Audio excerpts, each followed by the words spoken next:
Hello hi जय जगन्नाथ जय माँ भैरवी। चलतु सांग मैंने आज तैयारी करवा आमर प्रथम ब्लॉग रे सिंगड़ार रेसिपी।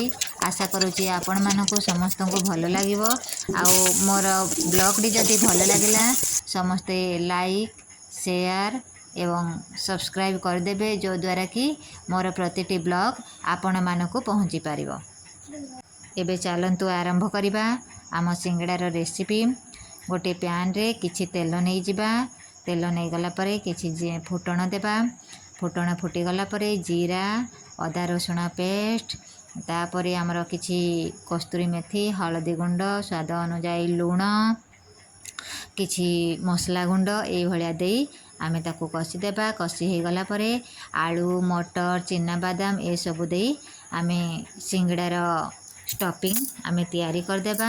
एबे आमर सिंगड़ार स्टफिंग तैयारी हो जाए तापर एबे चलतु तैयारी करवा सिंगड़ार रेसिपी।